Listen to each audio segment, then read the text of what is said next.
Começar aqui com uma pequena revisão, continuando, né, do que a gente está chamando nas notas de aula de capítulo 5, que logo já vai entrar aí a discussão que foi gravada na aula mesmo, tá? E não agora como estou fazendo, vai entrar a discussão. O que eu fiz na primeira meia hora, eu estou tentando reproduzir aqui, foi rever algumas propriedades muito simples de números complexos que são usadas na discussão, tá? Então eu vou tentar repetir aqui, grosso modo, né, talvez um pouquinho mais curto, e vou emendar essa parte com o vídeo da aula, tá bom? Então, veja assim, a gente define então o número complexo como sendo z, ele tem uma parte real, uma parte imaginária, x e y são ambos reais, né? E a gente vai falar vai usar na discussão da aula muito a operação de conjugação, né? De tomar o complexo conjugado, tá? Que é simplesmente trocar o sinal da parte imaginária. Quando, como eu disse antes, o número está expresso dessa forma reduzida, em que o x é uma variável ou função real e o y também é um número real, basta trocar o sinal do i, né? Tá certo? Se ele não tiver na forma reduzida, ou seja, se dentro desse y ou desse x você pode ter número complexo, né? Você pode ter uma função de um outro, aí você precisa tomar cuidado, né? Bom, se você expressa esse camarada na forma polar, você está presumindo que θ e r aí são reais. θ é um ângulo e o r é o módulo, né? A distância até a origem, né? Então a gente tem, vamos colocar um pedacinho do quadro aqui para baixo, a gente tem a representação polar do número complexo, ou do plano complexo. Esse aqui seria o i, esse aqui é o i, né, que dá uma base para o eixo y, né, o i e a unidade formam uma base, entre aspas, né, se a gente quiser dizer assim. E você tem esse tipo de representação para o z, tá? Então, o r e o θ, eles especificam o z da mesma forma que o x e o y. E essa relação, como eu demonstrei na aula passada, ela tem uma expressão mais longa devida à fórmula de Euler, tá? Então esse aqui é o x, né? E esse aqui é o y, o que mostra aí a relação direta com uma expressão no plano, né, em coordenadas polares, tá? Então quando eu tomo complexo conjugado, nessa representação basta trocar então também o sinal do i. A gente normalmente trata esse i como uma constante, né? Você vai trocar também o sinal desse i aqui, tá? Essa é a operação de tomar complexo conjugado. O que é importante, além disso, para a nossa discussão de hoje? Toda vez, digamos que eu tenho um número complexo que eu chamo de Z1. Esse número tem a propriedade de que o complexo conjugado é igual a ele mesmo. Ora, quando acontece isso tem uma implicação, né? Se você vai fazer a primeira vez, eu estou igualando, se você olhar aqui, ó, tá vendo? Eu estou igualando este com este. Veja, essa igualdade, como eu comentei na aula anterior, né, numa outra revisão que eu fiz, você, quando usa números complexos, está aproveitando, né, características que são de vetores e de números. Você aproveita as duas, né? Então são números complexos, mas cujas partes real e imaginária são independentes. Então uma igualdade entre dois números complexos significa a igualdade entre as partes reais e entre as partes imaginárias, tá? Bom, a parte real é naturalmente igual quando eu tomo o complexo conjugado nos dois aqui, tá? Mas a parte imaginária muda de sinal. Então, se y igual a menos y, quer dizer que y igual a zero, tá?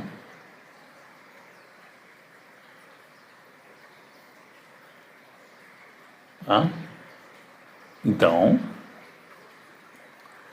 isso implica, né, que Z1, né, Z1 é simplesmente x1, é simplesmente a sua parte real. Ou seja, é um número real, né, que como a gente já disse, né, na outra revisão que eu fiz a aula passada, os reais são um conjunto que é subconjunto dos complexos, tá? Então, esta fica sendo, diante disso, uma maneira de dizer que o número é real. Dizer que a sua parte imaginária é zero, é nula, né? Ou seja, o complexo conjugado dele é igual a ele mesmo. Tá certo? Isso é importante. Um outro aspecto que eu comentei, vou repetir aqui, né, na parte da aula que não gravou, é como que você... qual a transitividade, né, no sentido mais puro dessa palavra, né, da operação de tomar o complexo conjugado. Vale essa igualdade aqui? Eu estou fazendo isso em tom de pergunta, né?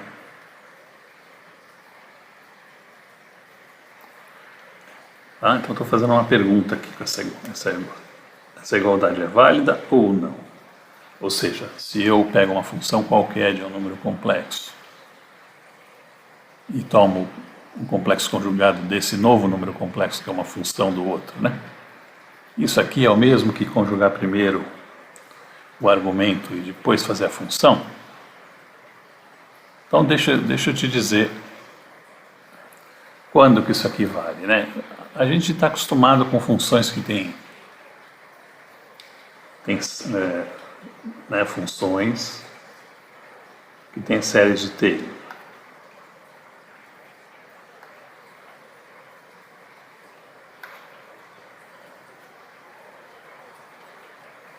Como você forma a função? Como você forma a função complexa, né? Por exemplo, E elevado a Z, cosseno de Z,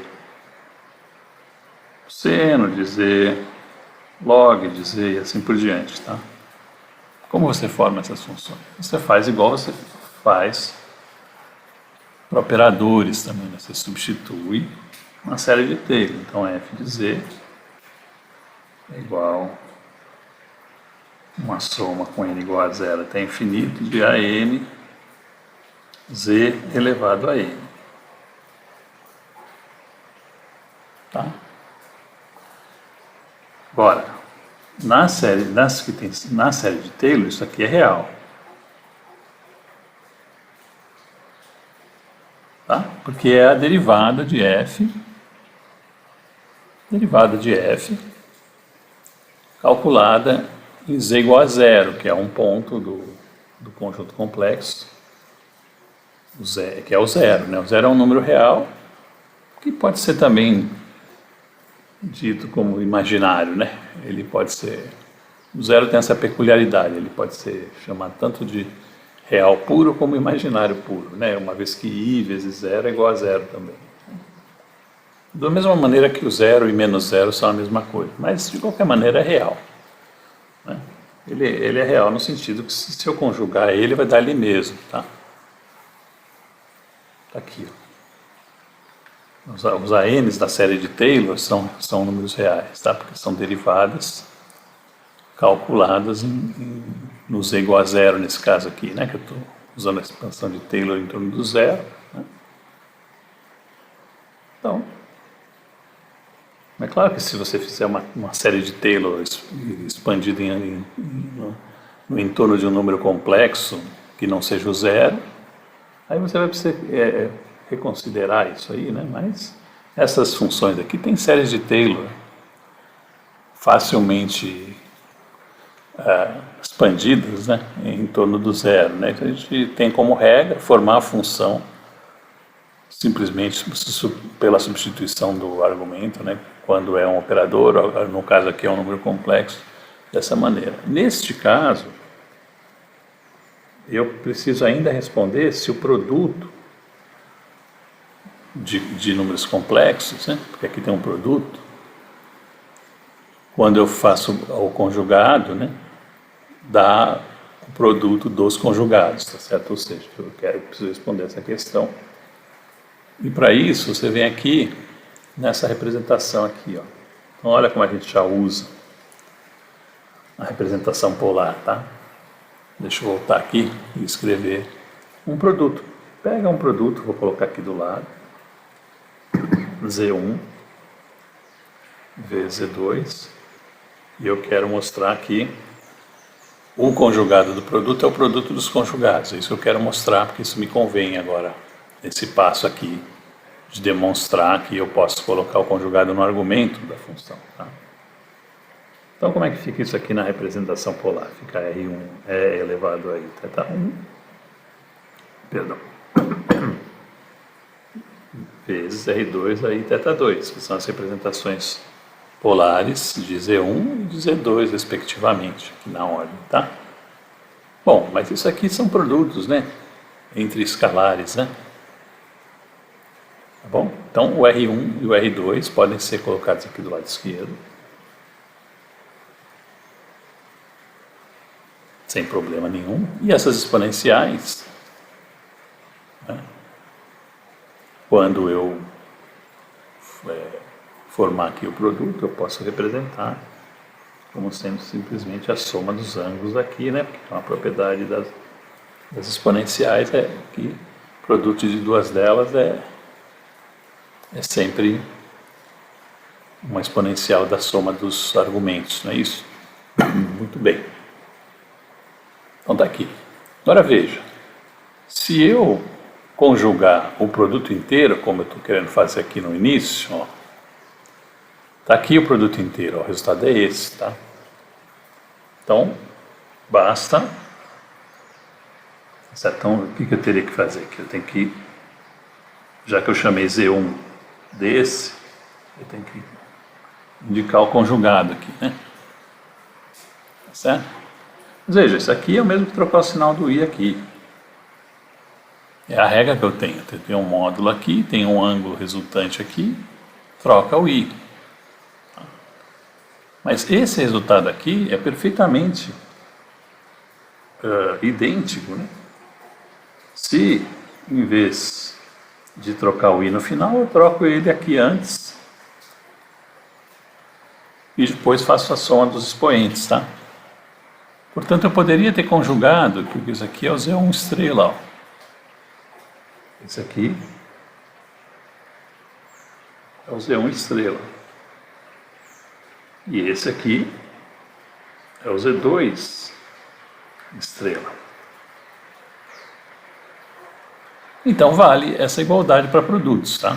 É claro, se vale para um produto de 2, vale para um produto de N, né? Porque você pode sempre separar em dois produtos, depois em outros dois, você pode quebrar isso aqui, né? No produto de Z elevado a N sobre 2 vezes, ou Z elevado a N menos 1 vezes Z a N, como você quiser quebrar aqui, não importa.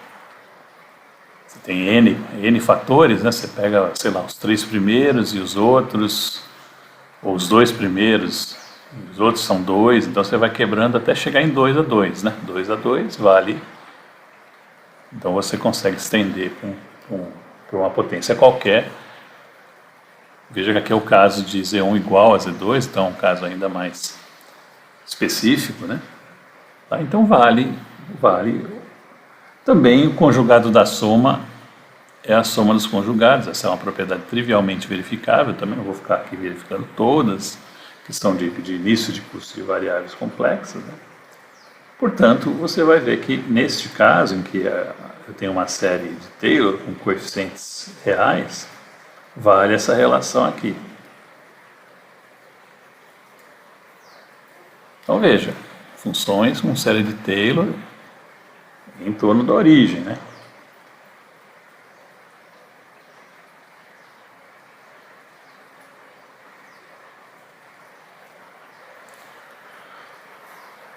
Muitas vezes vão aparecer essas funções. Então, é bom você saber que para essas funções mais sem problemas, né? sem singularidades, vale essa transitividade aqui, né? Então, basta que os coeficientes da série sejam reais, que você esteja expandindo em torno do zero, né? Para que isso seja verdadeiro, tá? Mas agora a pergunta é para funções que vão aparecer, que são mais genéricas. Eu vou antecipar até uma inclusão de funções desse tipo. Tá? Então, e aí você vai ver que já não vale. Tá? Por exemplo, série de Fourier.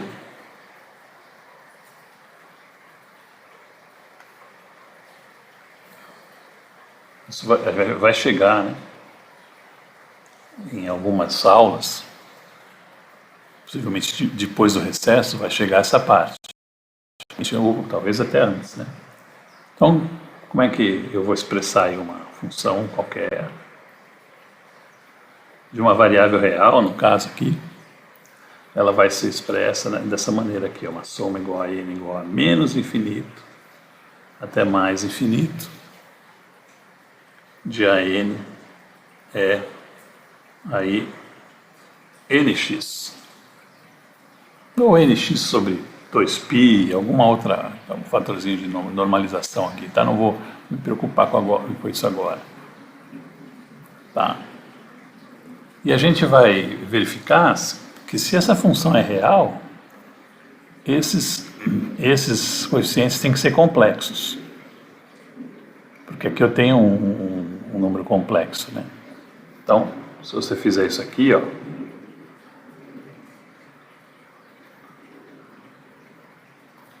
isso vai implicar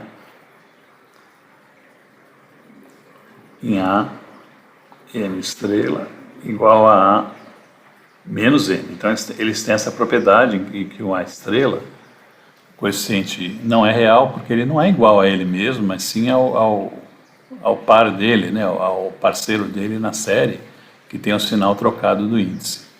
Isso aqui eu vou depois explorar melhor, tá?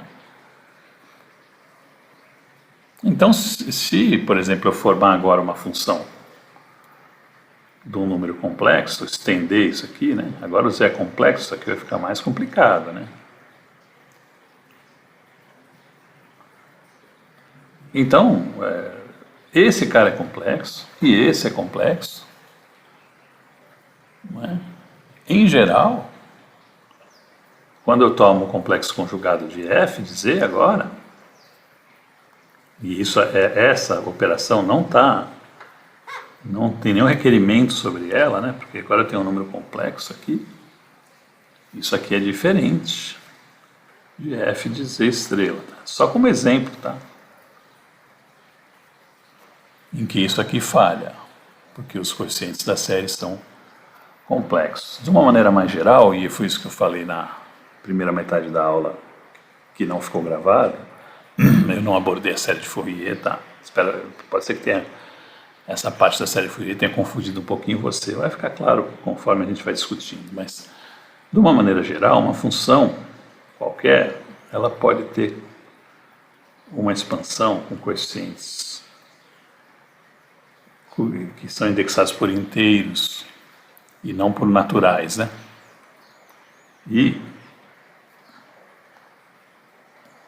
nesse caso, cuidado é necessário, né? Vamos dar um exemplo aqui. Imagine que esse f de z seja assim, ó, a menos 2 sobre z menos 5 ao quadrado mais a menos 1 sobre z menos i, mais, aí sim, aqui começa a soma do zero.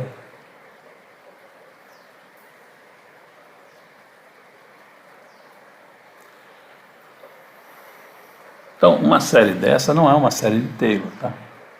Que tipo de função é essa que está aqui? É uma função que, além dos termos que começam aqui no zero, ela tem outros termos aqui que expressam potências negativas da variável. Certo? Em geral, a gente vai expandir isso aqui em torno do mesmo ponto, tá?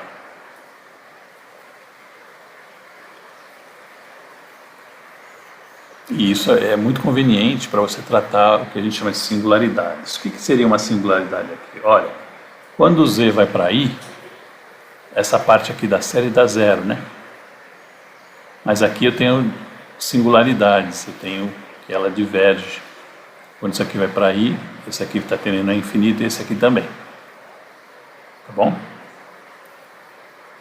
Então vai ser muito conveniente esse tipo de expansão aqui, que não é de Taylor, né? A gente vai usar bastante lá para o capítulo 6, lá para os capítulos finais, né, desse curso, né, em parte de integração complexa, por resíduos e tudo. O que está acontecendo aqui? Está acontecendo que se eu tomar o complexo conjugado dessa função, também em geral, isso aqui dá uma saída diferente de eu tomar um complexo só de z e substituir, tá? Nessa expressão aqui, é muito simples ver isso, tá? Porque se eu conjugar apenas z, eu não conjuguei i, né? Eu tenho que conjugar todo mundo quando eu conjugo isso aqui, ó. Então isso aqui é diferente disso aqui, tá? Eu só dei dois contra-exemplos, contextualizando, né? Em que isso aqui, ó, tá certo? É o resultado mais geral, tá? De uma maneira mais geral. Mas é muito comum, né, aquela outra condição, tá? Em que você tem a igualdade sendo validada. A operação de tomar o complexo conjugado, ela é bastante transitiva nesse sentido da palavra, né? Ela se distribui pelas funções e tudo. Claro, né? Dei contra-exemplos porque é importante saber ter em mente os contra-exemplos, tá? Então, acho que o resto vai seguir agora na parte que ficou gravada da aula. Então, eu vou encerrar essa gravação e já fazer a emenda com o vídeo que ficou gravado, tá bom? Vamos iniciar, então, aqui mais um trechinho gravado, que é para poder dar continuidade, né? Então, isso aí está sendo gravado, como vocês estão vendo, às 14h11 do mesmo dia da aula, né? Então, a gente vai, então, nessa aula, né, depois de uma revisão rápida de números complexos, abordando alguns aspectos que a gente vai usar, a gente entra aqui, então, agora dizendo qual que é o problema, né, de estender os conceitos de, né, espaço vetorial para incluir números complexos. Tá certo? Qual que é o problema que dá? O problema que aparece é com o módulo, tá? Porque esse é um axioma essencial para espaços vetoriais, que é a existência de uma norma positiva definida, tá? Que ela é feita em termos do produto escalar, né? Eu vou exemplificar o que acontece, né, aqui no quadro, tá certo? Com um produto escalar de um número, não é o único número complexo ou vetor complexo, né, que dá esse problema, mas vamos Vamos exemplificar aqui puxando o quadro para cima, tá? Então, imagina você que eu tenho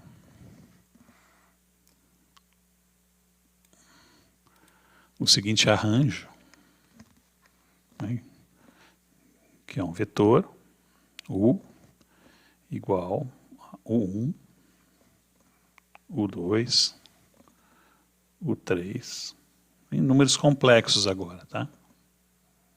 UN. Então, o que eu quero demonstrar? Que o produto escalar, da maneira como está definido, ele é problemático, né? Então, vamos ver como é que a gente faz esse produto, né? Imagina que eu tenho, então, esse vetor U, que eu posso representar como uma matriz coluna, né? Da mesma forma que eu escolhi a matriz linha ali, né, para representá-lo, né? Posso fazer essa escolha. E, além disso, eu vou tentar fazer o produto escalar dele, U, com o V. Né? Como é que é dado isso aqui? Né? A gente transpõe, né, o primeiro e faz produto matricial com o segundo, tá? Então a gente representa esse primeiro aqui como um vetor coluna, esse primeiro como um vetor linha, né? E esse segundo como vetor coluna, tá? Isso é o mesmo, né? Equivalente a você transpor o primeiro vetor e fazer produto matricial com o segundo, né? Qual o problema que isso gera no plano complexo, né, com variáveis complexas? Então, eu vou só fazer um contra-exemplo, que você já vê a origem de problemas que vão aparecer, né? Vamos pegar o U como sendo o seguinte vetor, I5 e I. Então, dois números complexos, que nesse caso são imaginários puros, né, que estão formando as componentes x e y aqui do vetor U. Né?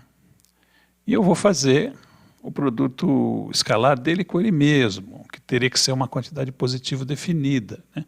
Ou seja, teria que ser uma quantidade positiva ou zero, mas zero só quando o vetor ele mesmo é zero, né? Então, esse vetor aqui, se você fizer o produto escalar dele com ele mesmo, ele vai dar menos 25 e 1, tá certo? Oh, perdão, não é? Tá errado isso aqui, né? Menos 25 mais 1, que é igual a menos 26, não é isso? É, esse primeiro ao quadrado, mais esse segundo ao quadrado, que é assim que é definido o produto escalar, né?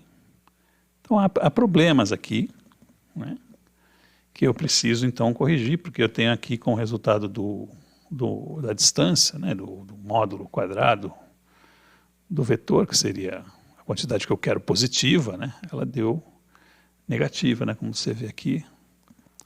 Então, esse problema a gente corrige conforme eu vou mencionar na próxima emenda desse vídeo aqui, que está com várias emendas, né, por causa de eu não ter apertado o botão de gravar, tá certo? Muito bem, veja. Como é que eu emendo esse problema, né, de não conseguir estender da mesma maneira? Eu redefino o produto escalar. Então, para quem já fez curso de álgebra linear, isso não é algo estranho. Nesse caso de espaços vetoriais complexos que eu estou entrando, eu vou fazer o produto escalar da seguinte maneira, e vou deixar você verificar que isso dá certo. Então, quando eu tiver, então, números com coeficientes complexos, tá, o produto real passa a ser não o transposto de U, mas o adjunto de U vezes V. Então, isso vem definindo uma nova operação, né, que a gente não define nos reais, porque ela é trivialmente igual a transposição nos reais, tá? Essa operação, isso aqui é uma tentativa de, parece um sinal mais, né? Mas é uma tentativa de desenhar uma dagger, uma espadinha, tá? Uma espadinha, uma faquinha, né? Tem essa expressão aqui, ó. Tirante erro de spelling, né? Eu estou escrevendo a maneira que se escreve dentro da língua inglesa, porque os comandos que você vai ter em editores de texto vão ser sempre referidos a essa, né? Eu não sei como é que escreve em português, nem se tem que olhar no dicionário, né? Essa daga, adaga, né? O nome dessa faquinha em português, se não me engano, é adaga, com A no início. Se eu não estou enganado, tá? Eu também não sou muito versado na língua, né, do continente, digamos assim, né? Tá, então, o que é isso aqui? É uma transposição também, mas ela é uma transposição. São duas coisas que você faz. Você transpõe a matriz, ou, né, que seria uma matriz linha ou coluna, então está aqui, e que é o 1, o 2, etc. Dada. Bom, transpõe primeiro. Não precisa ser primeiro, o que você fizer primeiro, na ordem não importa o que você faz primeiro, mas eu estou transpondo aqui nesse exemplo primeiro, e toma o complexo conjugado, todo mundo, tá? Todos os elementos. Então, essa operação chama de tomar o adjunto, tá? Essa matriz aqui é chamada de adjunta dessa aqui. Tá bom?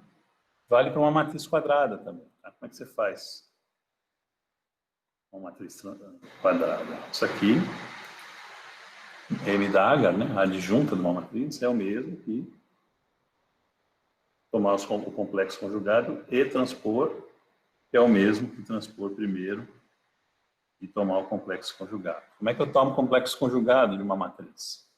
Tomo o complexo conjugado de todos os elementos, um por um. Linha e coluna, tá? É isso.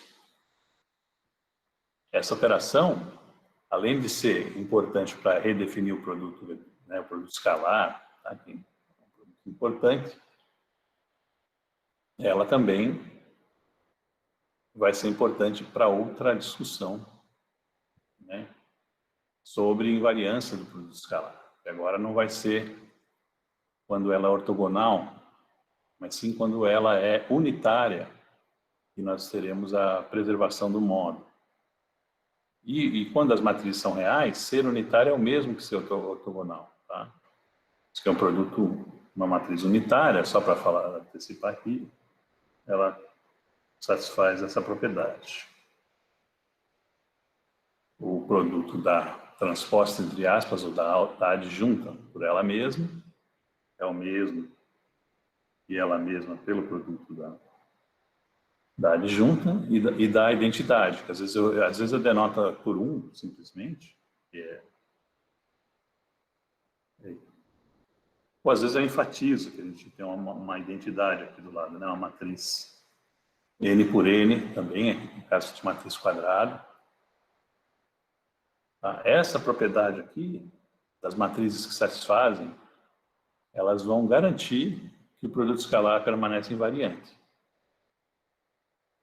Tá? Então, a parte dessas matrizes que tem determinante positivo, também você vai ver que o determinante aqui vai ter tanto o determinante menos 1 quanto 1. Né? A parte 1, a parte que tem determinante positivo, pela mesma razão lá do espaço real, que se aplicava para a transposta, né? Essa propriedade, para as matrizes que têm determinante 1, são chamadas de rotação. Né? Essa propriedade justifica a nomenclatura que a gente dá às vezes para as matrizes unitárias de determinante 1, chamando elas de rotação. Rotação é uma generalização da rotação, porque afinal de contas, você não tem, se os coeficientes desse vetor aqui são complexos, você não tem como desenhar esse vetor com uma setinha, né? Bom, muito do que está aqui na nota de aula eu antecipei, tá? É bom porque não é ruim, porque a gente fala de novo, né? Então, falar duas vezes não é ruim, né? Principalmente em aula, né? Em aula a gente repete as coisas mesmo, deliberadamente, né? Tudo bem, então tá aqui, né? Aqui eu textualizei essas notas de aula um pouquinho, né? Então tem aqui que o axioma essencial, a existência de uma norma positiva definida, né? Com U igual a zero, só e somente C e somente C, né? O próprio vetor é igual a zero. Então até agora a gente estava usando a norma do espaço real, né? Tá certo? Que é simplesmente tomar o produto escalar do jeito que a gente faz no espaço real, que é só, pode ser feito daquele jeito, né? Ou usar o conceito geométrico, bem que se isso aqui for para n dimensões, n maior que 3, já não dá para entender muito bem como é que o cosseno, né, entra aqui. Você pode definir um cosseno a partir do conceito de produto que pega os coeficientes e soma os produtos um a um. Você pode tentar ver se isso aí pode ser chamado de cosseno. No caso, o cosseno ele é uma função que tem uma imagem pré-definida, né, restrita, né? Então, você vai de menos 1 até 1 é real, tá? Tudo bem. Então, a gente estava usando esse, né? E passou para esse aqui, né? Mas aqui está a discussão que eu fiz antes aqui, tá? Não vou refazer aqui nas notas de aula. Mas a gente agora, eu digo aqui, né? Escrevo aqui exatamente o que eu estava dizendo no quadro, né? E essa ideia de transpor a matriz coluna multiplicada, o que gera uma matriz linha aqui do lado esquerdo, né? E multiplicar ela pela matriz linha original, matriz coluna original, é o jeito que a gente faz isso aqui, e que agora você vai tentar generalizar fazendo uma operação a mais, que é tomar o complexo conjugado. Tá? Você vai notar que se eu tomar o complexo conjugado também no espaço real, não acontece nada, porque os coeficientes já são reais e o conjugado, né, o complexo conjugado de números reais, são eles mesmos. Não é isso? Estava discutindo isso um pouquinho antes. Então, a gente pode encarar essas propriedades que elas estão escritas aqui, que valem para os reais, como propriedades particulares para o caso dos reais, tá? Veja como que a gente tomava o produto de uma matriz atuando sobre um vetor, tá? É feito assim, né? Então, sempre o cara que vai fazer o produto escalar, o que está do lado esquerdo, ele vai ser o cara que você vai convencionar de tirar o complexo conjugado e transpor agora, tá? Aqui são exemplos de matrizes reais, né, que eu coloquei na nota de aula, mas eu vou deixar para você olhar. A gente enfatizou bastante essa parte de representação matricial versus representação não matricial nas listas, né, nas atividades que eu subi aí. Então, não vou ficar repetindo aqui na nota de aula, depois você olha, né. Aqui tem um exercício para você fazer nas notas de aula, que é para aplicar esse conceito de rotação. Como já tem várias atividades, eu deixo essa como uma atividade extra, caso você queira fazer, tá? Vou refazer, porque ela está feita aqui, tá? Pode tentar estudar isso aqui, é uma boa ideia.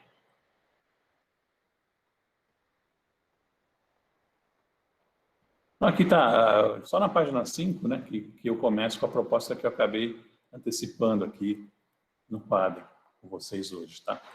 Ou seja, que é trocar todos os coeficientes, né, por números complexos. Então, está aqui, ó. Como é que faz o produto escalar agora? Toma o adjunto, que é uma transposição simultaneamente à troca pelos conjugados, na ordem que você quiser, porque é comutativo fazer primeiro a transposição e depois tomar o conjugado e vice-versa, né? Dá o mesmo resultado. Isso recupera a norma, né? Por quê? Porque aqui está escrito, né? E bem aqui no cantinho, né?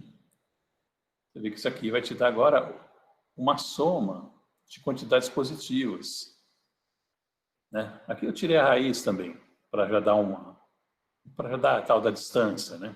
Agora não é bem uma distância no conceito geométrico, porque é uma distância num espaço complexo, num espaço que não é só o plano complexo, aqui você tem N coeficientes, tá?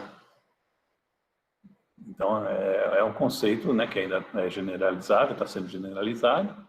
E aqui, em vez de ter a soma dos quadrados, dos coeficientes, eu tenho a soma dos módulos do quadrado, né, os módulos ao quadrado dos coeficientes. O que é esse módulo ao quadrado que eu estou pondo aqui? Para você que ainda não tem tanta familiaridade, só para você lembrar, né, o que é o módulo no número complexo?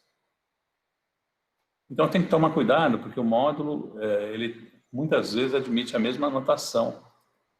Quando você quer dizer que é a parte positiva, né, do número real, ou quando você quer dizer que é o módulo do número complexo. Né? Então, se o z, deixa eu escrever ele aqui em cima, é dado por x mais y, como eu tenho convencionado, né, expressar sempre o número complexo assim, sempre para x real e y real, né, o número complexo é dado assim. O módulo dele é tal que você tem essa propriedade aqui de cima da luz, né? Essa propriedade aqui, tá? Essa propriedade aqui é o que é o módulo dele. Ou a raiz positiva, mas geralmente, né? Então isso aqui elevado a meio, né? Pegando o valor positivo da raiz, claro. E é exatamente o que a gente faz com o conceito de distância, né? Quando eu desenhei no plano o x, o y, aqui você tem o i, esse é o plano complexo, aqui você tem o número z, que pode ser denotado em termos do módulo e do ângulo, e também das componentes x e y aqui nos eixos, né?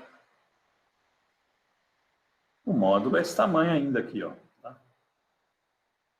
Você pega o quadrado da parte real, soma com o quadrado da parte imaginária, e eleva a meio, você tem o módulo do número complexo, tá?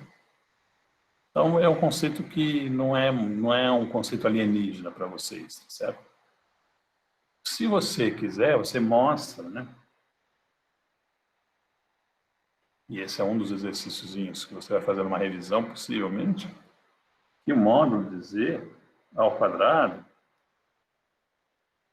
é o resultado dessa multiplicação aqui, ó, que também é independente do sentido.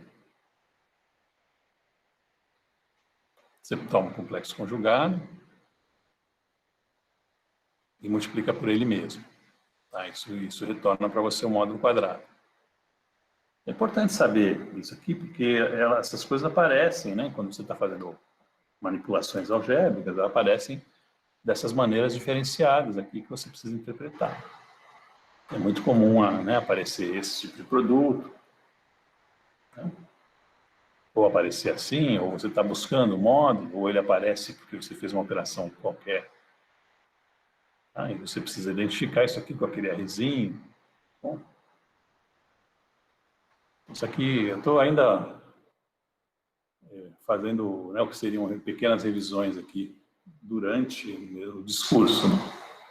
Durante o discurso. Então, qual é que é as minhas aulas, como é que estão sendo as aulas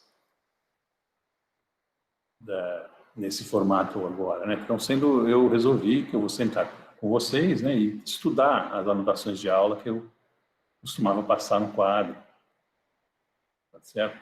Então, como o quadro aqui é muito limitadinho, né, que você acabou de ver, então a gente não fica escrevendo tudo no quadro, senão não é eficiente, né? Usa ele para as coisas mais essenciais mesmo, para complementar, né? Porque aqui tá como se fosse uma folha de papel. Tudo bem. Então tá aqui, ó. Isso é o que você vai fazer para fazer o produto complexo, né? Aqui tem algo que eu já falei para vocês, que transpor e trocar e tomar o complexo conjugado dá como resultado uma matriz que é chamada de adjunto, viu? Já falei, né? Que se estende para matrizes de dimensão arbitrária. Tá? Se você consegue definir a transposição, que é sempre o caso, né? Então, veja que eu comecei definindo para matrizes que não são quadradas, né? Que é para mostrar que ela vale para matrizes não quadradas, que é a representação do vetor como um vetor coluna, né? Então, eu fiz a transposição, tomei o complexo conjugado para poder formar um produto escalar. Eu tinha falado mais lá atrás, acho que eu interrompi a mim mesmo, né, com alguma coisa, sobre o produto vetorial, né? Eu falei que falei de propriedades genéricas dele, né? E acabei não concluindo o que eu queria dizer sobre como é que vai ficar o produto vetorial, afinal de contas, nessa generalização que a gente está fazendo. Ele vai ficar sem nada, vai ficar coitadinho lá no onde ele estava antes, certo? A gente não... A razão que a gente meio que não é meio que abandona o produto vetorial é que ele já começa a dar problema, mesmo em 3 dimensões, para generalizações de espaços complexos, tá? Vou demonstrar quais são esses problemas mais adiante, porque eu vou usar, de teimoso, eu vou usar o produto vetorial para simplesmente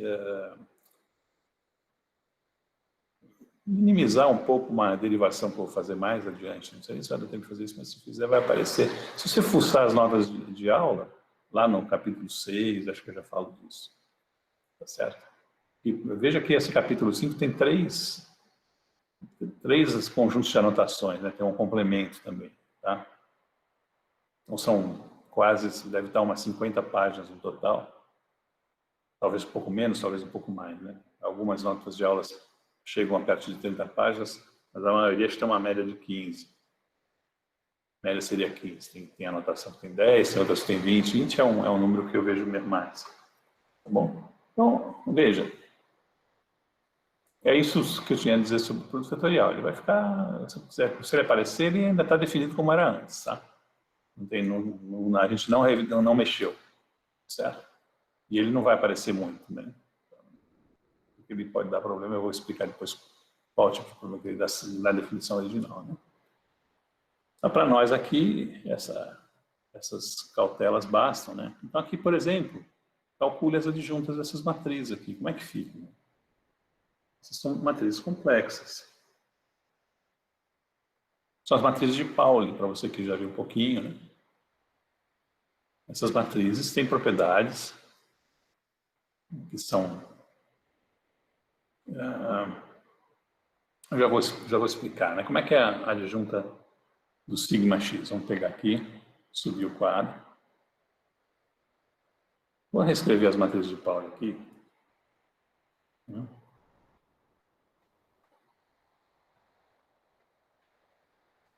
Essa é o tipo da matriz que o físico tende a saber de cor, tá? E comigo não é diferente. Mas essa que eu estou escrevendo agora, o sigma y, às vezes eu esqueço onde que fica o i, que é em cima. O menos i, perdão, que é em cima.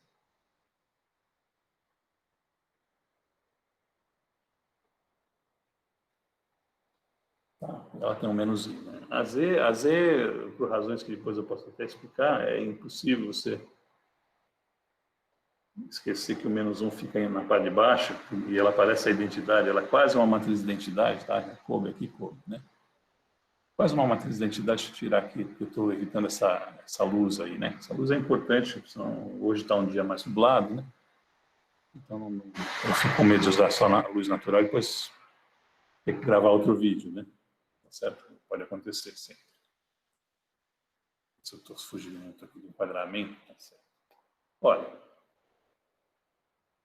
então, por que é fácil de lembrar o sigma z? Né? Porque a gente se refere muito à projeção z do spin. E aí tem mais meio, menos meio, normalmente. Aqui a gente tem as matrizes de Pauli, que elas são uma versão normalizada das componentes do spin. O spin é um vetor, tá? Pode ser colocado assim, igual. Nesse caso, das partículas de spin meio, né, você teria um H sobre 2, para dar dimensão de momento angular, um H cortado, que é a constante de Planck sobre 2π, a meio dela, vezes a matriz de Pauli. Essa notação aqui, ó, ela é uma notação que sugere, né, que você está se referindo a um vetor, mas não é bem... Quer dizer, é um vetor também, ele satisfaz condições de espaço vetoriais também, né, etc. Mas é uma notação que coloca as matrizes em componentes desse vetor, tá? Só para você saber. Essas matrizes aqui de cima, elas estão aqui. E se você multiplicar por H cortado sobre 2, você tem o que a gente chama de spin na mecânica quântica, tá? O operador de spin, tá? Na mecânica quântica, as quantidades físicas, elas são promovidas a operadores ou demovidas, né, se você considerar que as funções têm uma estrutura simplética, né, no espaço de fase, é bem mais complicado até do que apesar do pessoal não, às vezes não concordar com isso que eu estou falando, né, do que a álgebra de operadores e espaços complexos, tá? Então, elas são promovidas a operadores, o pessoal às vezes fala assim, às vezes eu penso a piadinha que promovida nada, está sendo demovida, né? É só questão de se referir, né, a isso, tá? Só para você saber, então, já que eu falei de matriz de Pauli, né, contextualizar a álgebra desse objeto, aqui só tem uma constante relacionando os dois. Então, essa constante, de vez em quando, ela é deixada de lado mesmo. Olha onde é que está o spin meio, menos meio aqui, ó. São aqui, por causa desse valor aqui, que é o H cortado, para você que ainda não sabe, quais são as unidades do H? Ou do H cortado, porque é só uma divisão por 2π que relaciona o H com o H cortado, né? Qual que é a unidade? Joule vezes segundo, no sistema internacional, né? Se você trabalhar essas unidades, um pouquinho, né? Expressar ela em termos das três básicas, né? Que é quilograma, metro e segundo, você vai ver que ela tem dimensão de momento angular. Ou seja, momento linear vezes distância, tá? Ou massa vezes velocidade vezes distância. A unidade do H cortado, tá? Então, isso aqui é um momento angular até nas dimensões, né? Tá? Então, quando o pessoal fala mais meio e menos meio, está se referindo a esse cara que vem aqui, esse meio que está aqui, né? Meio. Pode ser mais um, menos um, né? É importante dizer meio, porque tem spins de 0, tem spin meio, tem spin 1, tem spin 3 meios, tem partículas que podem, ou grupos de partículas que podem ter spin líquido, né? O spin resultante pode ser 5 meios, coisa desse tipo, tá bom? É por isso que a gente convenciona dizer, não dizer que o spin é 1, por exemplo, ou menos 1. A gente diz que é meio ou menos meio. E está aqui, ó, são os autovalores dessa matriz que é a projeção Z aqui. Eu já vou falar melhor sobre autovalor e essas coisas, né? Já não, né? Acho que alguém está perguntando, cadê? É o Carlos. Você coloca, move o quadro só um pouquinho para a esquerda, porque o último númerozinho não tá pegando. Melhorou? Eu sei que é um. Sim, sim. É um 1, mas é legal mostrar na imagem, eu acho. Tá melhor? Agora sim, agora tá perfeito. Tá legal.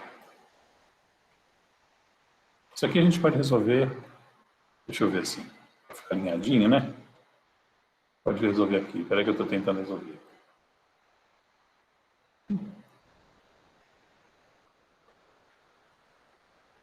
Mas daí cobre mesmo, né? Porque eu que fui overboard. Acho que poderia ter feito assim. Pegar com a mão mesmo e fazer o movimento logo e ficar mexendo no software muito. Você pega aqui para cá. Aqui eu estava querendo evitar essa luz, né, horrível que tem aqui, né? Essa aqui, ó. Essa aqui, tá vendo? Tem em cima da matriz. É uma lâmpada, uma das lâmpadas aqui. Tem 4, não dá para apagar só ela, senão apagava. Se eu apagar as 4, fica que a gente tivesse sem nada, né? Tem mais uma ali no corredor, mas não faz diferença. E a janela hoje está escurinha. Reflexo, né? Reflexo da lâmpada. Isso. Bom, vamos prosseguir então, porque isso não... Então tá, eu estava discutindo aqui para você, né? Você tem o 1 e o menos 1 aqui, que dá um spin meio, menos meio, tá? E já contextualizei um pouquinho, né? Isso aqui, como é que é a relação dessas matrizes com o spin, respeitando as unidades e a linguagem, né? Claro que se você põe a não SH cortada, você pode chamar, muita gente trabalha em unidades em que o H cortado é 1, certo? E a velocidade da luz também, então você vai aprendendo a não relevar tanto o jeito que você escreve isso aí, quanto a contextualização que você dá no início do que você está falando, ou no início de algum texto que você está escrevendo, óbvio, né? Então essa parte aí, a gente se policia quando está mais aprendendo, mas depois tenta também não fazer errado, né? Porque está dizendo aqui que a gente insiste no caso do spin meio para identificar partículas que tem spin meio mesmo, né? Certo? Metade, o valor dela é metade em unidades quaisquer. Aí a gente, se você falar, mas eu vou, então já que você pode chamar o H cortado de 1, por que eu não posso usar um sistema de unidades que eu posso chamar o H cortado de 2? Daí o spin dela vai ser 1, mesmo com unidades, né? Pode, mas daí esse vai ser 1, o que é 1 vira 2, né? Então você muda tudo, só o zero fica igual, né? Não sei para que você faria isso, né? É um capricho, né? E diferir tanto do mainstream, não precisa ter uma justificativa interessante, né? No mínimo. Vamos prosseguir então, porque o problema era então tomar alguém já sabe quanto que dá isso aí? Era tomar o complexo conjugado dessas três. O complexo conjugado não, a adjunta, né? Dessas três matrizes, tá? Veja, às vezes eu falo, por exemplo, que uma matriz é real. Eu posso falar que você tomou o complexo conjugado de uma matriz. É melhor não dizer assim, porque o complexo conjugado de uma matriz é trocar os elementos dela pelo complexo conjugado, já que eles são complexos, né? E transpor, além disso, te dá a adjunta, né? Então, tomar uma adjunta. Como são duas coisas, a gente não deve usar a linguagem, olha, esse aqui é o complexo conjugado da matriz tal, porque vai confundir. Tá certo? Mas você poderia até convencionar que vou chamar essa operação de tomar o complexo conjugado com a generalização para o espaço de matrizes. Mas não. O que você pode fazer é quando, como é o caso dessas matrizes aqui, você vai ver quando fizer, a adjunta delas dá a elas mesmas. Se fosse a transposição, você diria que as matrizes são simétricas. Quando a transposta dá a matriz, né, quando a transposta é igual a ela mesma, não a inversa, a ela, né? Isso aí na inversa, você diz que ela é ortogonal, né? Quando dá a inversa. Você transpõe, se der a inversa, ela é ortogonal. Se der ela mesma, ela é simétrica. Isso aqui é na transposição. Quando você toma uma adjunta, se ela dá ela mesma, ela é autoadjunta. É uma nomenclatura evidente. Né? Porque você tomou o adjunto e deu ela mesma. Então, ela é autoadjunta. Tem dois outros nomes que são usados. Na física, mais comumente a gente diz que essa matriz é hermitiana, em homenagem ao matemático. Certo? É muito comum, então, quando você ouvir que o operador é hermitiano, significa, de uma maneira geral, eu estou definindo essas operações para matrizes, mas você pode... Lembra que as matrizes são conjuntos, né, de números biindexados, né? Então, as transformações que elas operam, eventualmente podem ser mapeadas em outras representações, certo? Eu já fiz um exemplo aqui, fiquei fazendo, insistindo no exemplo das rotações com a representação em produtos vetoriais, tá? Então, essas operações essenciais, tipo tomar o adjunto, elas não são restritas ao objeto, à representação matricial, ela é restrita à transformação, se você quiser. Tá certo? Então, você pode se referir a um operador autoadjunto, é um operador que, quando você toma o adjunto, ele retorna nele mesmo. Então, ele é autoadjunto ou hermitiano, é uma outra nomenclatura, e a terceira, que eu não disse ainda, você diz que ele é um operador real. Aí sim, você não é confuso dizer isso. Pode ser um pouco. Você diz, não, o operador real é que tem os elementos da representação qualquer aqui dele, tem que ser todos reais. Não é isso, tá? Se você tem livros inteiros de mecânica quântica, do Gottfried, por exemplo, é um livro excepcional, muito bom de mecânica quântica, ele chama os operadores de operadores reais, em analogia, né? O que é um número real? O número real, uma das maneiras de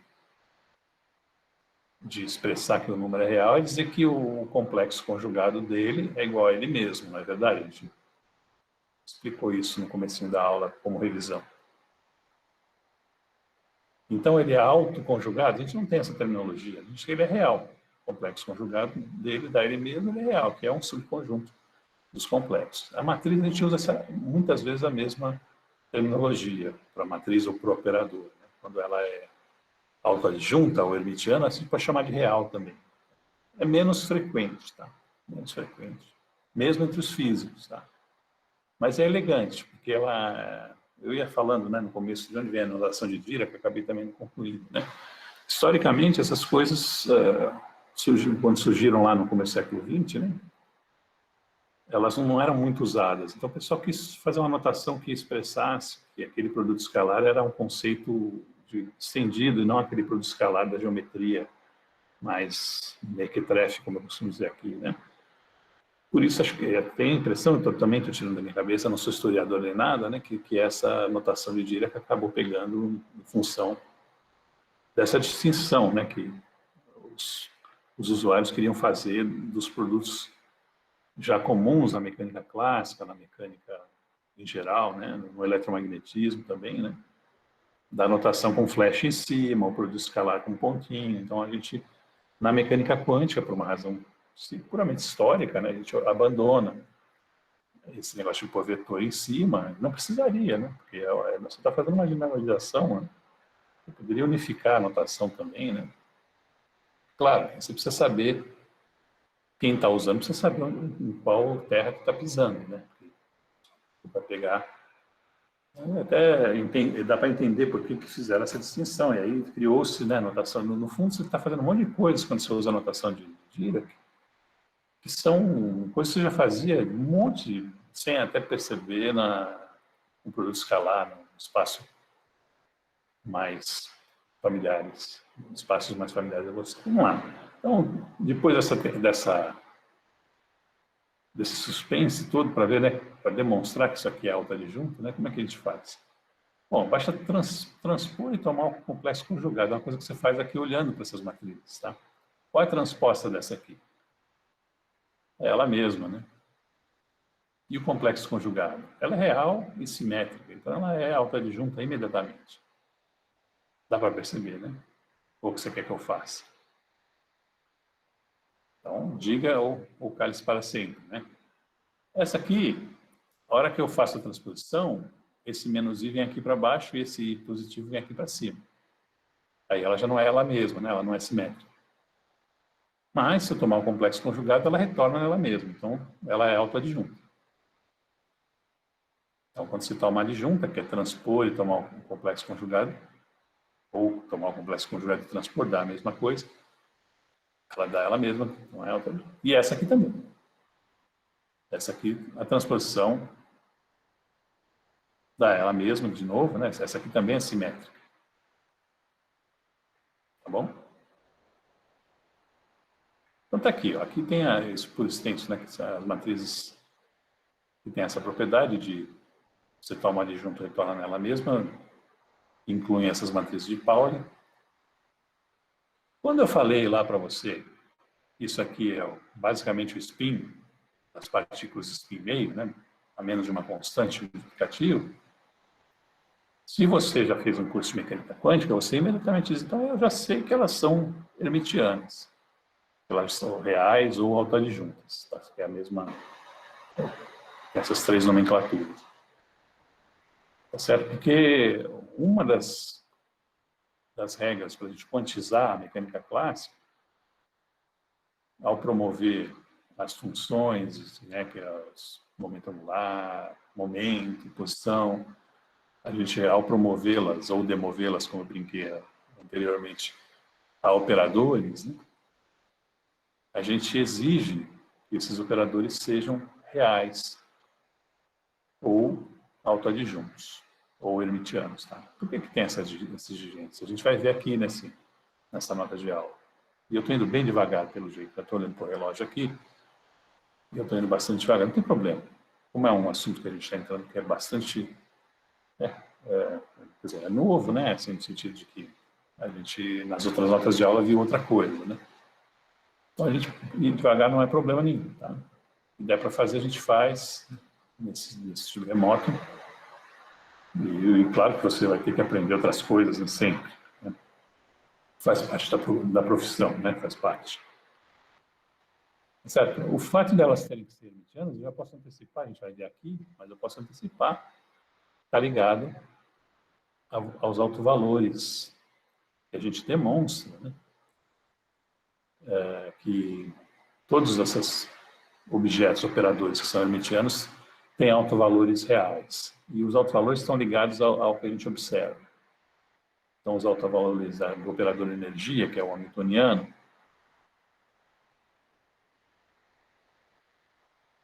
são valores, tem que ser valores reais, porque são os valores que a gente observa quando a gente, por exemplo, checa linhas espectrais, né, do átomo de hidrogênio, por exemplo, né?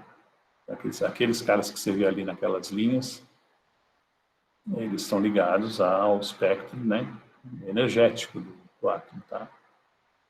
Bom, a energia é um dos índices, né? Tem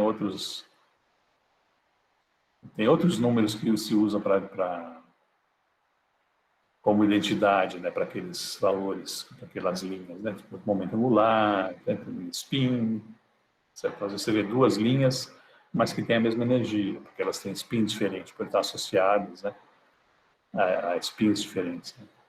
O que é aquilo que a gente vê, né? Por que a gente vê aquela linha? Porque está tendo um monte de transições, você normalmente está observando um gás, né, que está sendo excitado por alguma corrente que passa nele, né, e aí ele emite luz, e normalmente é uma luz parecida com a luz branca, pelo menos, né? Quando você decompõe espectralmente, você vê que tem linhas ali.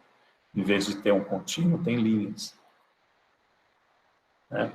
Essas linhas estão associadas com o espectro de autovalores desses operadores aí da mecânica quântica. Tá? É isso. E quando tem muitas transições ali dentro, cada átomo está transicionando de um jeito, você vai acabar vendo, possivelmente, a maioria pelo menos, todas as linhas que tem, né? Porque está tendo transição de todo tipo. Né? Claro, às vezes você não vê, você precisa excitar demais um gás para ver uma transição muito alta, de energia muito alta, você vê, ele começa a emitir ali, né? Então você precisa pôr mais energia também para excitar o sistema. Tá bom, então até resumindo aqui, né? Aqui, ó, aqui eu pus uma definição, né, por escrito, né? Que quando você toma uma adjunta, multiplica por ela mesma e dá 1 da identidade, né? A gente diz que essas matrizes são unitárias. São matrizes, em geral, são matrizes quadradas, né? Eu estou me referindo aqui, que vão representar operadores, tá? Para as matrizes linha, isso aqui a gente só diz que ele tem módulo 1 mesmo. A matriz linha, ela é coluna, né? No caso, se isso aqui fosse uma matriz coluna, ela está representando um vetor, tá? Por convenção, ela vai estar representando um vetor, aqui no nosso caso, a matriz coluna, né? E esse produto é um produto escalar, portanto, se der a identidade, ele só diz, olha, esse vetor tem módulo 1. Mas, né, dentro dessa terminologia, você pode também atribuir, se quiser, essa propriedade de autoadjunto ao vetor, mas a gente não costuma dizer que um vetor é autoadjunto. A gente diz que um operador é autoadjunto, uma matriz autoadjunta representa um operador ou uma operação. Tá certo? Só para esclarecer sobre o uso dessas coisas na linguagem. Tá? Muito bem. A partir da página 7, eu vou ter uma revisão de matrizes, tá? Usando já um número de Levy-Civita, mas uma versão dele multidimensional, tá? Onde você tem as mesmas propriedades que define ele exatamente como define em 3 dimensões, tá? Tipo, os índices aqui vão até a dimensão do espaço. Por exemplo, aqui poderia ser 4, né? Se eu tirasse esses pontinhos aqui. E aí você tem 4 índices e todos eles vão de 1 até 4. Você tem mais objetos do que em 3. E como que eu defino? Se a permutação for 1, 2, 3, 4, se eu colocar o I igual a 1, J igual a 2, K igual a 3, L igual a 4, ele vale 1. Se qualquer par deles for igual ao outro, ou se 3 forem iguais, ou se os 4 forem iguais, dá 0. Tá? Se a ordem de contagem, em vez de ser 1, 2, 3, 4, por uma permutação ímpar, que a gente chama dessa contagem, ou seja, de alguma maneira, ela vai mapear em 1, 3, 2, 4, por exemplo. 1, 3, 2, 4. Essa vai dar negativo. Tá? Então, é assim que você define esse objeto para multidimensão, para dimensão arbitrária. Tá? Esse objeto, dessa maneira como foi definido, que é o número de Levi-Civita, generalizado para n dimensões, ele pode ser usado para expressar o determinante de uma maneira bastante conveniente. Tá? Você pega, por exemplo, com relação às linhas, né, elementos aqui da linha 1, aqui são elementos da linha 2, aqui são elementos da linha 3, não é isso? Você faz esse produto e soma sobre IJKL e os outros índices que forem, dependendo da dimensão da matriz quadrada que você está usando, né, porque é o determinante que eu estou aqui, então ele é uma propriedade associada à matriz quadrada, né, via de regra. Né? Tá bom?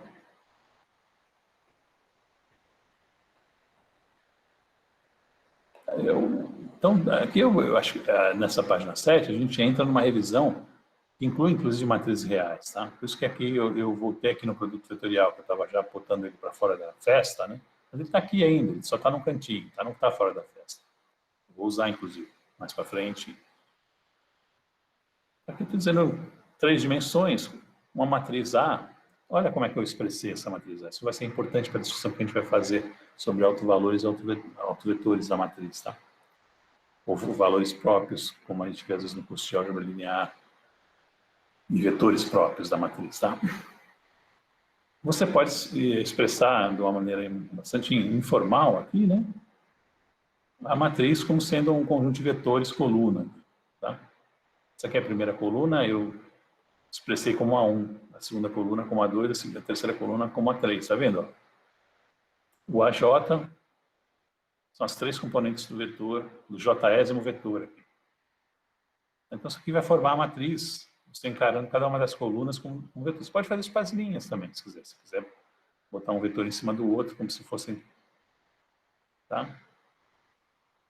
Então, nesse tipo de visualização, o determinante de uma matriz 3x3, onde o produto vetorial está bem definido, etc., pode ser colocado aqui, assim, dessa maneira. Se você quiser usar isso aqui para definir um produto vetorial n-dimensional, você pode tentar, mas eu não recomendo não, tá? Uma matriz 3x3, isso aqui é imediato, o determinante dela, você pode fazer formando um produto vetorial de 2 das linhas, e fazer o produto misto, né, o escalar e vetorial, né, com a terceira. Né, você pode estar em qualquer ordem, 1, 2, 3 aqui. Você pode ter o vetor 1 aqui, o 2 aqui, o 3 aqui, ou o 1 aqui, o 2 aqui, o 3 aqui. Qualquer ordem.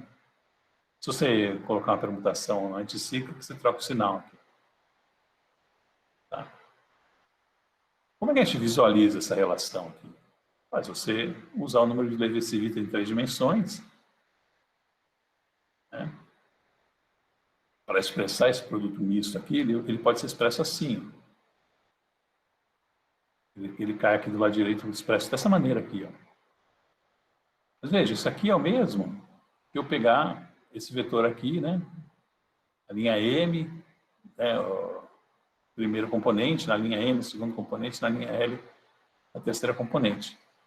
Isso aqui é o que eu falei que é o determinante aqui, expresso dessa maneira. A única diferença é que aqui eu peguei pelas linhas, né, fixei as linhas, e aqui o produto me retornou com as colunas fixas, mas é a mesma coisa, você sabe, inclusive, que o determinante de uma matriz dá igual se você trocar linhas por colunas, então isso aqui, se você quiser transpor essas matrizes que estão aqui, você já pode dizer A1M, A2N e A3L aqui, tá? É o mesmo determinante. Dá para demonstrar isso aí, tá? Aqui embaixo eu inclusive fiz isso, ó. Podemos representar por linha e o resultado é o mesmo. Tá? Propriedades. Propriedades que a gente tem que explorar. O que acontece com o determinante de uma matriz quando eu multiplico ela por um escalar? Nesse caso, o escalar pode ser um número complexo, né? Eu estou generalizando. Você mostra, se você usar a definição mais compacta do determinante, e você vai ver que é a mesma, em relação a se você está acostumado, por exemplo, a usar os cofatores, etc. Essa aqui pode ser conveniente para você fazer manipulações algébricas e demonstrar propriedades do determinante, porque ela ocupa uma linha, né? E tem os objetos todos já multiplicados aqui. Tem somas, várias somas aqui, ou seja, tem muitos termos, né? Isso aqui é equivalente de você escrever o termo geral do resultado que você tem quando você usa os cofatores, aí vai multiplicando, né? Aqueles cofatores internos, porque se a matriz tiver dimensão 5, 6 ou mais, tem muitos cofatores que você vai fazer, vai partir daqueles 2 por 2, depois os 3 por 3, você tem que ir fazendo até chegar numa única linha, né, da matriz, e os cofatores n-1 por n-1, tá? E no fim você vai ter uma soma imensa, cujo termo geral é expresso aqui, ó, nessa linha, cujo termo geral é expresso aqui. Então a ideia de usar o número de Levi-Civita é a mesma que a gente tinha anteriormente. Em vez de ficar somando um monte de coisa, ficar até com medo daquilo, a gente expressa o termo geral, que nele a gente vai ter as propriedades gerais. Tá certo? Você tem uma soma aqui, tá vendo? Essa soma está expressa aqui no índice repetido, J, I, K, L, etc. Tá? Então, se você quiser demonstrar essa propriedade, ela é bastante rápida de demonstrar naquele formato. Tá? Se você multiplicar a matriz toda pelo lambda, você tem que é o lambda elevado a n, que é c, né? Que é a dimensão da matriz. Se ela for 2 por 2, esse n é 2. Se ela for 5 por 5, esse n é 5. Tá? Vezes o determinante de A. Você vai demonstrar também que o determinante do produto é o produto dos determinantes. Tá? Usando aquele. Aqui tem o que o pessoal às vezes chama de desenvolvimento de Laplace. E é justamente expressar o determinante em termos de cofatores, ou seja, de subdeterminantes menores que estão dentro daquele arranjo. Eu não vou entrar no detalhe disso, porque isso aqui já é coberto em vários cursos de geometria analítica, entre outros, tá? Às vezes antes da universidade mesmo. Né? Isso aqui também você consegue mostrar que é equivalente aqui àquela expressão mais unilinear, né, direta, usando o número de Levi-Civita. Tá?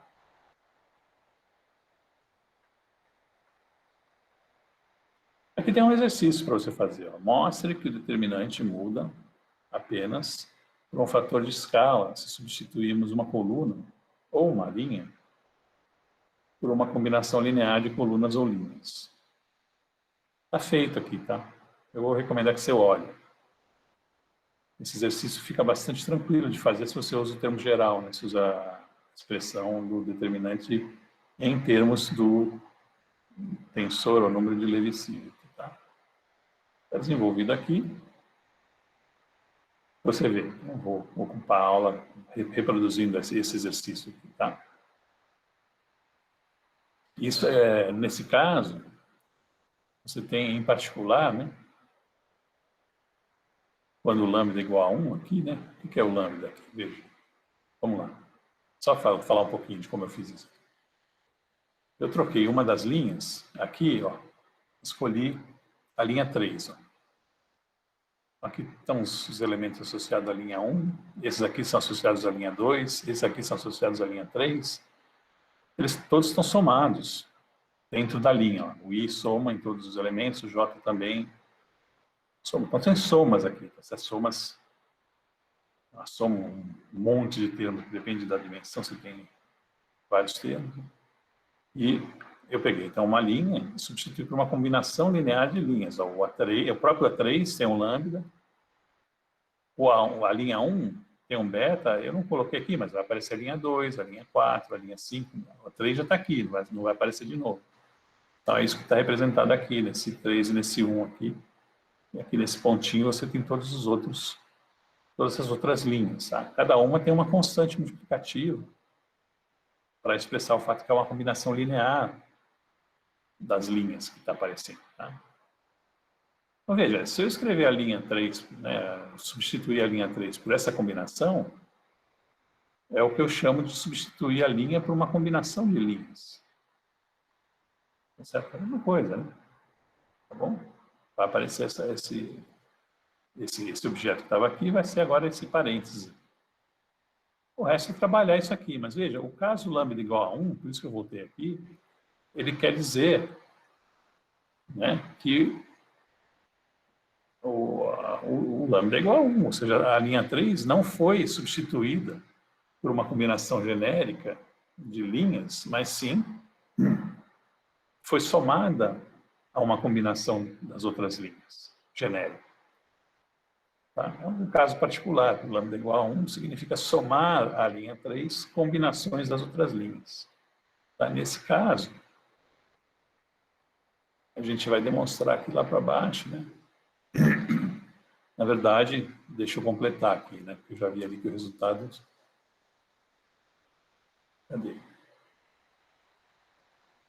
No que eu vou dizer agora, eu vou me restringir ao caso lambda igual a 1 e os outros coeficientes iguais a 0. É isso. Não, daí não acontece nada, né?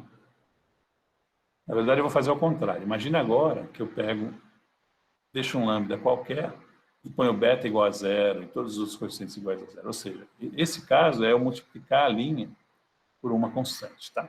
Ou uma coluna por uma constante, o resultado é o mesmo. Então, quando eu fiz esse problema aqui, eu tenho um resultado geral de uma combinação linear de linhas, substituída na linha 3, em que eu posso, inclusive, estudar o caso em que ela foi apenas multiplicada por uma constante. Basta pôr o beta igual a 0 e todas as outras constantes iguais a 0. Tá? Então, deixa eu desfazer a confusão que eu estava fazendo. Nesse caso aqui que eu estava olhando, você tem que, ao multiplicar, então, uma única linha por lambda, né, o novo determinante vai ser o lambda vezes o determinante antigo. Então, o que quer dizer? Isso é um resultado bem conhecido, né, que quando você faz o produto de uma linha ou de uma coluna, ou uma única linha ou uma única coluna, por uma constante, a mesma constante, essa constante aparece multiplicando o novo determinante. Tá certo? É isso. Isso é um resultado conhecido. E essa é a razão porque vai aparecer lambda n se eu multiplicar a matriz inteira por lambda. Porque você multiplicou todas as linhas, uma de cada vez, se você quiser pensar assim, pelo mesmo lambda. Então, cada vez que você faz isso, aparece um fator de lambda aqui, por isso que vai dar lambda elevado a n. Muito bem. Aqui sim, o caso de lambda igual a 1 representa a adição de múltiplas linhas a uma que eu já falei, acabei falando isso, inverti, né, a ordem que aparece na nota de aula. Deixa eu ver aqui que horas são, 9h30, né? Acho que dá para falar rapidamente do traço, que é uma quantidade muito importante para nós físicos. Eu não sei como é que o pessoal chama isso, se chama de outro jeito em algum outro contexto, mas nós físicos vamos chamar isso aqui de traço, é a soma dos elementos na diagonal. Então, olha para a matriz, ou para a transformação, se você quiser pensar um pouquinho mais abstrato, num conjunto de coeficientes biindexados, pega os coeficientes que têm o mesmo índice, ou seja, que a gente chama de diagonais, ou que pertencem à diagonal principal. Normalmente, quando eu falo diagonal sem falar nada, sem falar o sobrenome, eu estou me referindo à diagonal principal. A gente mal usa a outra diagonal de uma matriz quadrada, tem duas, né? Certo? A gente, quando muito comum o físico dizer assim, olha, pega os elementos da diagonal e não falar o sobrenome que é principal, diagonal principal. Tá? Então, se você soma os elementos da diagonal, você tem como resultado o que a gente chama de traço, tá? Uma maneira de dizer, se referir a essa quantidade que aparece reiteradamente, tá? Então, o traço, a operação sobre os objetos do arranjo, né, tem propriedades também importantes. Por exemplo, o traço da soma é a soma dos traços. Ele contraste isso aqui com o determinante do produto, né? O determinante ele distribui em relação ao produto. O determinante do produto é o produto dos determinantes. O traço, ele distribui em relação à soma. Isso aqui é trivial de você demonstrar, tá? Porque é o jeito que você soma, que a soma de matrizes está definida, leva a essa propriedade imediatamente, né? Você vai ter que somar os elementos da diagonal um a um, e aí quando você soma eles na diagonal, tanto faz somar um a um primeiro ou somar um a um depois. Isso aqui tá Expresso aqui no traço de A mais B igual a traço de A mais traço de B. E o traço de uma constante vezes a matriz não dá o lambda elevado a n vezes o traço da matriz, mas sim o lambda. Tá? Por quê? Porque o traço é uma operação que pega apenas uma das linhas da matriz, mas não é uma linha mesmo, é uma linha que é a diagonal. Estou chamando a diagonal de linha. Tá? Então, se você olhar a diagonal principal como uma das linhas, né, se você estender o conceito de linha, né, essa operação aqui, pela mesma razão que você multiplicando uma linha por lambda, você escalona o determinante pelo mesmo lambda, ela vai acabar que se você pode multiplicar a matriz inteira pelo lambda, para o traço, ele só enxerga os elementos da diagonal. Então, ele enxerga que você multiplicou só uma linha da matriz. Né? Tem uma maneira de entender isso aqui rapidamente, tá? Mas dá para demonstrar também de uma maneira... As propriedades do traço, que estão expressas aqui, pelo menos, elas são mais fáceis de você ver do que as do determinante. As do determinante você pode usar aquela representação com o número de Levi-Civita para dar menos trabalho, né? Então está aqui, ela está classificada como uma operação linear, né?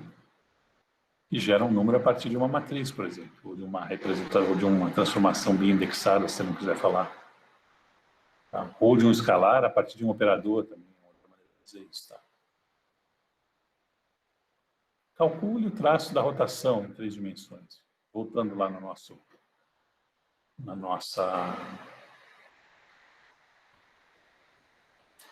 no nosso contexto mais inicial, né, que a gente estava se referindo muito a isso aqui, ó.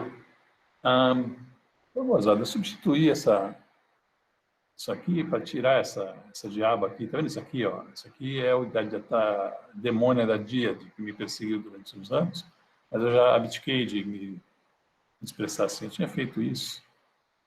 Daqui eu esqueci de tampar, colocar a representação que eu estou usando agora é 1 mais o seno de θ vezes esse cara, mais esse outro fator aqui, vezes o n vetor ao quadrado. São expressões que dá para definir bem definidas, não preciso me referir a Díade, não se assusta com isso aqui não, tá? Esse negócio eu estava usando porque eu fui induzido a usar isso por livro, né, mais antigo, e que eu acho completamente inútil.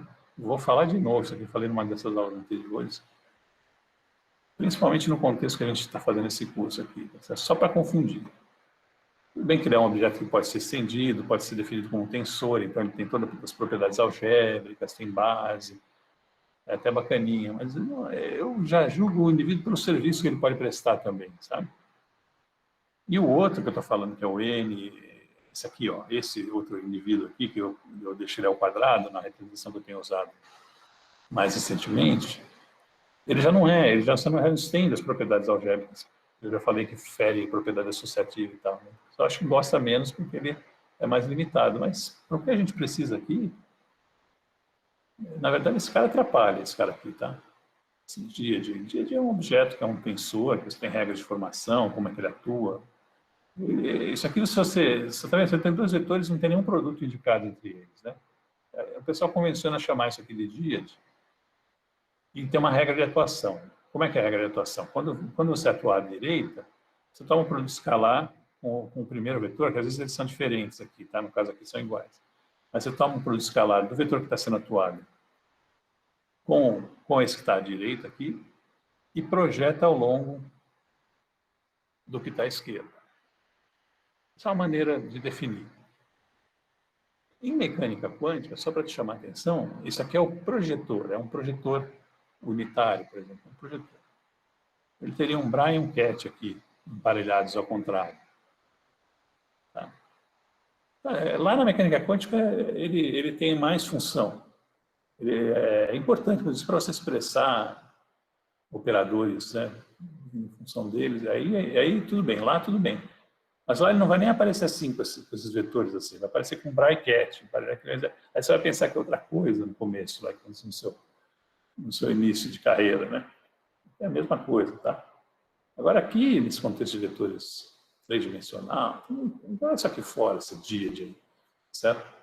Daqui a 2 ou 3 anos alguém vem e fala, Farina, você não viu que isso aqui é bom por causa disso? Daí eu volto a falar deles, né? Certo? Então, tudo bem. Depois, sabe o que eu vou fazer? Eu já estou encerrando a aula, não sei se você percebeu, né? Que eu comecei a correr um pouquinho aqui no final. São 9h37 e eu vou começar a encerrar aqui. Eu vou fazer o seguinte, você vai notar, se você olha as notas de aula, às vezes, eu vou corrigir isso aqui, vou tirar essa de aqui, aí tem que refazer essa discussão, possivelmente, né? E aqui eu me baseei um pouco na representação matricial desse objeto aqui, para fazer o exemplo. Tá? E não precisa. Tá? Não precisa. Então, basta esse objeto aqui, e a identidade, né, que é a única coisa que aparece, tudo bem que ele aparece ao quadrado também, na representação que eu tenho usado com mais frequência. Então, deixa esse exercício até você ver que na nota de aula apareceu a correção, né, porque eu faço a correção, é rápido de fazer também, e depois eu atualizo o link lá, tá? Bom, essa parte é importante para a gente ir um pouco mais devagar, então deixa eu encerrar e abrir para questões, né, enquanto está gravando, e também, em seguida, fazer o countdown aí para encerrar a gravação, caso vocês queiram perguntar coisas que vocês não vejam espaço para gravar, que não tem relação com o conteúdo nem nada. Alguma questão?